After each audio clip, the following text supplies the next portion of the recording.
गेल्या काही दिवसांपासून चंद्रपूर महानगरपालिकेत सत्तानाट्य सुरू होतं. पण या सत्तानाट्याचा अखेर मंगळवारी शेवट झाला. शेवटच्या क्षणी उद्धव ठाकरे यांच्या शिवसेनेला सोबत घेत भाजपनं चंद्रपूर महानगरपालिकेत सत्ता स्थापन केली. एका मताच्या फरकाने भाजपच्या संगीता खांडेकर यांनी महापौर पदाची निवडणूक जिंकली. त्यामुळे जास्तीचे नगरसेवक असून सुद्धा काँग्रेसला मोठा राजकीय धक्का बसलाय. मात्र असं असलं तरी या सगळ्यात चर्चा आहे ती शिवसेना ठाकरे गटाने भाजपला दिलेल्या पाठिंब्याची. कारण महानगरपालिका निवडणुकीपूर्वी भाजप आणि शिवसेना ठाकरे गट एकमेकांच्या विरोधात निवडणूक लढले. मात्र महानगरपालिकेतील सत्ता स्थापनेवेळी भाजपला पाठिंबा दिल्यानं पुन्हा ठाकरेंच्या शिवसेनेवर प्रश्नचिन्ह उपस्थित केले जात आहेत. अशात ठाकरेंच्या शिवसेनेचे खासदार संजय राऊत यांनी सत्तानाट्यामध्ये सुपर उद्धव ठाकरे झाले असतील तर मला माहीत नाही असं वक्तव्य केलंय. तर महाराष्ट्र नवनिर्माण सेनेचे नेते संदीप देशपांडे यांनी चंद्रपूर महानगरपालिकेतील राजकीय उलथापालथावरून संजय राऊतांवर निशाणा साधलाय. तर जाणून घेऊयात चंद्रपूर महानगरपालिकेत नेमकं काय घडलंय. नमस्कार, मी वैभव पाटील, तुम्ही पाहतात माय महानगर लाईव्ह. चंद्रपूर महानगरपालिकेच्या महापौर पदासाठी 34चा बहुमताचा आकडा गाठायचा होता. या निवडणुकीत भाजपच्या संगीता खांडेकर यांना 32 मतं मिळाली, तर काँग्रेस उमेदवाराला 31 मतं मिळाली. तर वंचित बहुजन आघाडीचे 2 नगरसेवक गैरहजर राहिले. यामुळे बहुमताचा आकडा 33 वर पोहोचला. एमआयएमने या निवडणुकीत तटस्थ भूमिका घेतल्याने निकालावर निर्णायक परिणाम झाला. अवघ्या एका मताने मिळालेल्या विजयामुळे भाजपच्या गोटात जल्लोषाचं वातावरण पाहायला मिळालं. या सत्ता स्थापनेत उद्धव ठाकरे गटाची भूमिका निर्णायक ठरली. भाजपकडून संगीता खांडेकर या महापौर पदाच्या उमेदवार होत्या, तर ठाकरे गटाकडून प्रशांत दानव हे उपमहापौरपदी निवडणुकीच्या रिंगणात होते. भाजप आणि ठाकरे गटामध्ये सत्ता वाटपाचा ठरलेला फॉर्म्युला महत्वाचा ठरला. त्यानुसार महापौर पद सव्वा सव्वा वर्षांसाठी प्रत्येकी 2 टर्ममध्ये वाटून घेण्यावर एकमत झालं असून पहिल्या सव्वा वर्षांसाठी स्थायी समितीचे अध्यक्षपद ठाकरे गटाला देण्यात येणार आहे. भाजपकडे सुरुवातीला 24 नगरसेवकांचे संख्याबळ होते. यामध्ये भाजपचे 23 आणि शिवसेना शिंदे गटाचा 1 नगरसेवक होता. त्यानंतर ठाकरे गटाचे जिल्हाध्यक्ष संदीप गिरे यांच्या नेतृत्वाखालील गट भाजपसोबत आला. 6 ठाकरे गटाचे नगरसेवक आणि 2 अपक्ष नगरसेवकांच्या पाठिंब्यामुळे भाजपचे संख्याबळ 32 वर पोहोचले. वंचित बहुजन आघाडीचे 2 नगरसेवक गैरहजर राहिले. यामुळे बहुमताचा आकडा 33 वर पोहोचला. तर एमआयएम तटस्थ राहिल्याने काँग्रेसचं संख्याबळ 31 वरच अडकलं. या सत्तानाट्यापूर्वी काँग्रेस आणि ठाकरे गट एकत्र येऊन भाजपला सत्तेपासून दूर ठेवतील अशी चर्चा सुरू होती.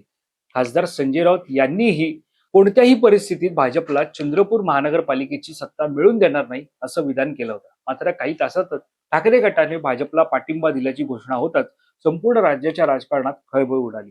दरम्यान काँग्रेस नेते विजय वडेट्टीवार आणि ठाकरे गटाचे जिल्हाध्यक्ष संदीप गिरे यांच्यात बैठक झाली होती. मात्र या बैठकीत मतभेद उफाळून आल्याने संदीप गिरे संतप्त होऊन बैठकीतून बाहेर पडले. यानंतर काही वेळातच भाजप नेते किशोर जोरगेवार यांनी ठाकरे गटाच्या शिवसेनेने भाजपला पाठिंबा दिल्याची अधिकृत घोषणा केली आणि सत्तानाट्याला निर्णायक कलाटणी मिळाली. एकूणच रणनीती, वाटाघाटी आणि अचूक संख्याबळाच्या जोरावर भाजपने चंद्रपूर महानगरपालिकेत सत्ता काबीज करत मोठा राजकीय चमत्कार घडवला. एका मताने मिळालेल्या विजयाने काँग्रेसला जबर धक्का बसला असून चंद्रपुराच्या राजकारणात नव्या समीकरणांची सुरुवात झाल्याचं पाहायला मिळतंय. मात्र या सगळ्यात आता ठाकरेंच्या निर्णयाची चर्चा होते. तर दुसरीकडे शिवसेना ठाकरे गटाचे खासदार संजय राऊत यांनीच आपल्या पक्षातील नेत्यांचे कान टोचले. त्यानुसार भाजपला मदत करण्याची उद्धव ठाकरेंची भूमिका नाही, परंतु या उपर कोणी सुपर उद्धव ठाकरे झाले असतील तर मला माहीत नाही असं संजय राऊत म्हणाले. ही कोणत्याही परिस्थितीमध्ये भारतीय जनता पक्षाला मदत करण्याची भूमिका त्यांची नव्हती आणि आजही नाही. ज्या भारतीय जनता पक्षानं बाळासाहेब ठाकरेंचा पक्ष फोडला, चिन्ह चोरायला मदत केली, अशा चोरांना पाठिंबा देऊन कुठेही सत्तेवर आणू नका, हे त्यांचे स्पष्ट आदेश चंद्रपूरसाठी होते. या उपर जर कोणी सुपर उद्धव ठाकरे झाले असतील तर मला माहिती. या सगळ्यात भाजपसोबत जाण्यापूर्वी चंद्रपूरची शिवसेना उद्धव बाळासाहेब ठाकरे पक्षाचे जिल्हा प्रमुख संदीप गिरे यांनी आपण याबाबत वरुण सरदेसाईंना सर्व सांगितलं असल्याचा दावा केला होता. त्यामुळे संजय राऊतांनी म्हटल्यानुसार सुपर उद्धव ठाकरे हेच वरुण सरदेसाई आहेत का असा सवाल या निमित्तानं उपस्थित झालाय.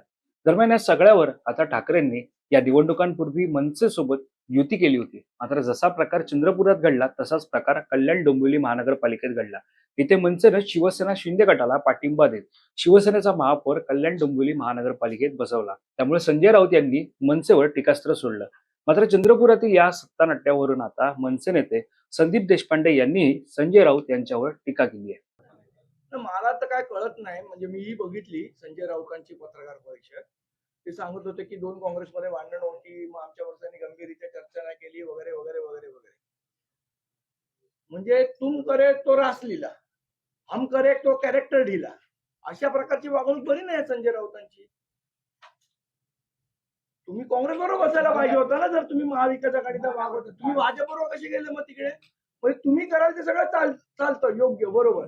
दुसऱ्यांनी केलं की मग इथे येऊन राजू पाटील भाजपला विकले गेले, हे असं झालंय तसं झालंय, अशा प्रकारे योग्य नाही ना बोलणं. तुम करे तो रास लीला, हम करे तो कॅरेक्टर ढिला. नाही, कारवाई करायची नाही करायची हा त्यांच्या पक्षाचा विषय, त्याच्यामध्ये मी पडणार नाही. पण माझी जी माहिती आहे ती जे नगरसेवक गेले, जी मला माझ्या ऑथेंटिक सूत्राकडनं मिळालेली माहिती आहे, प्रत्येक नगरसेवकाला 1-1 कोटी रुपये हे नगरसेवक गेला त्याला 50 लाख रुपये दिले, ही माझी माहिती. आणि याच्यावर चौकशी करावी. आणि हे कोणी घडवून आणलं ही लोकांना माहिती आहे की याच्या मागे कोणाचा हात होता, कुठल्या उबाटाच्या नेत्यांनी हे सगळं स्कूप अप केलं, हे सगळं घडवून आणलं. एकदा त्यांनी त्यांच्या पण घरात विचारायला पाहिजे. संजय राऊतांना अंधारात ठेवलं का संजय राऊतांनी स्वतःहून डोळ्यावर पट्टी बांधून घेतली, हे पण बघावं लागेल चंद्रपूरच्या बाबतीत. दरम्यान संदीप देशपांडे यांच्या आरोपांवरती शिवसेना उद्धव बाळासाहेब ठाकरे पक्षाचे जिल्हा प्रमुख संदीप गिरे यांनी या संदर्भामध्ये संदीप देशपांडे यांच्याकडे पुरावे असतील तर ते त्यांनी सादर करावे असं म्हटलं. त्यामुळे आता या सगळ्यावरती ठाकरे बंधूंची युती टिकणार का, आणि चंद्रपुरामध्ये जे सत्तानाट्य घडतंय त्यानुसार शिवसेना, ठाकरे गट आणि भाजपची युती ही पुढील काळात टिकणार का, हे पाहणं महत्त्वाचं ठरणार आहे. त्या संदर्भातली अधिकची माहिती जाणून घेण्यासाठी तुम्ही माय महानगर लाईव्हला सबस्क्राईब करायला विसरू नका.